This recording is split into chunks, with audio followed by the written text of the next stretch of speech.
Introduction by members. Madam Clerk.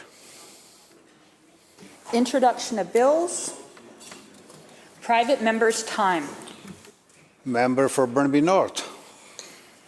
Thank you, Speaker.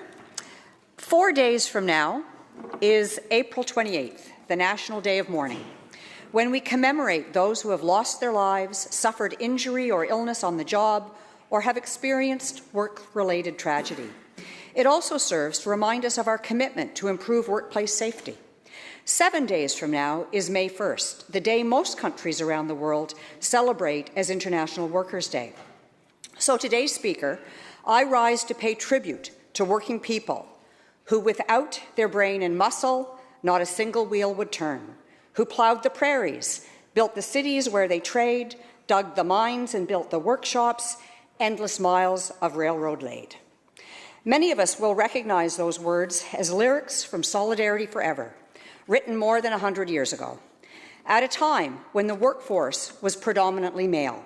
So today I also make a point of paying tribute to those in female-dominated occupations, such as healthcare, home care, childcare, and administration.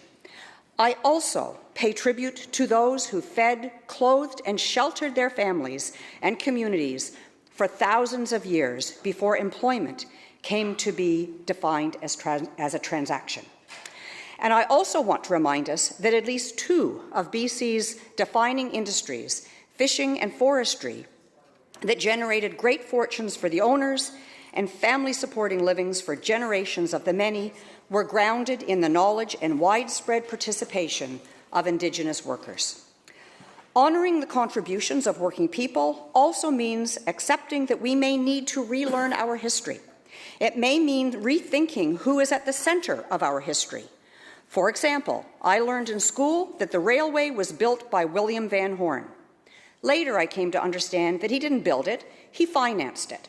It was actually built by 9,000 workers, 6,500 of whom were Chinese Canadians who were paid less, yet built the most dangerous segments. Our constituents elected us to do one thing: shape a secure future that is fair and just, one in which everyone can thrive. Or, as the writers of Solidarity Forever put it, build a new world from the ashes of the old. Sometimes that means sifting through those ashes to identify past injustices and assuring ourselves that we don't perpetuate them.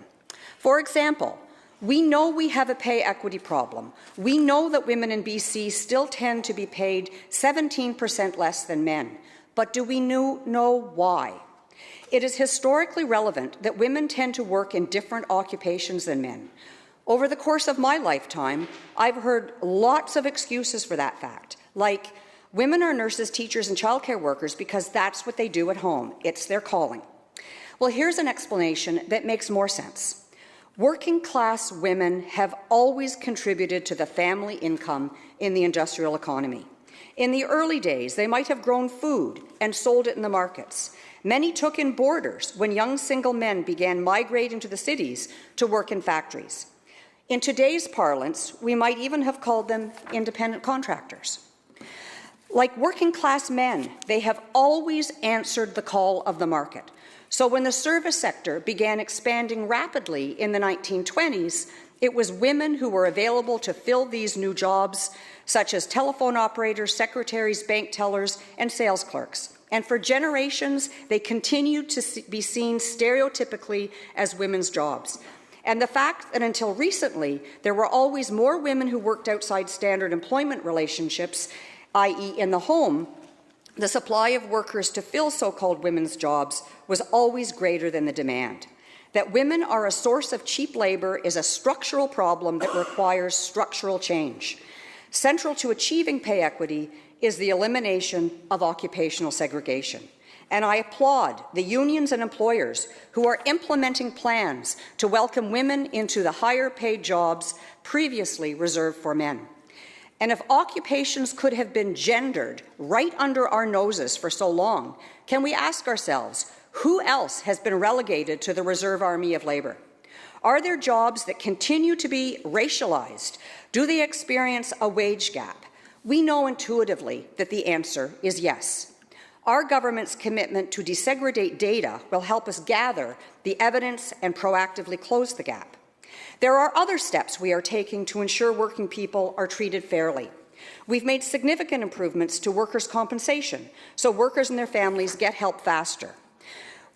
This includes ensuring that employers accommodate and rehire injured workers when they are ready to return to work and are required to do so by WorkSafe BC, ensuring that workers are paid interest on delayed payments, enhancing WorkSafe's ability to investigate workplace incidents that result in a worker's fatality or serious injury, instituting an independent Fair Practices Commissioner to investigate allegations of unfair treatment by WorkSafe, expanding access to health professionals, indexing benefits to the Consumer Price Index, explicit provisions against claim suppression by employers, increased compensation for non-traumatic hearing loss, and the presumption that certain physical and mental illnesses are job-related, so workers don't have to go through the added trauma of proving it was job-related. We've hired more staff at Employment Standards Branch to investigate complaints, and the backlog is going down. The Employment Standards Act now deems certain jobs to be too dangerous for children. Single-step certification makes it easier for workers to join unions, and as a result, the number of workers joining unions has increased significantly. New licensing requirements for asbestos abatement will protect workers from asbestos poisoning. We know workers and their families are struggling right now, and that's why we eliminated MSP premiums and reduced ICBC rates. Minimum wage will go up to $16.75 an hour, a 6.9% increase to keep up with global inflation. We reduced childcare fees, and many families are already benefiting from our $10 a day childcare plan. We've introduced a renter's tax credit, a BC affordability credit, and the Climate Action Tax Credit. And now every worker is entitled to 5 days paid sick leave. And with that, Speaker, I'll take my seat and for now and listen to the response from the member opposite. Thank you. Thank you, member.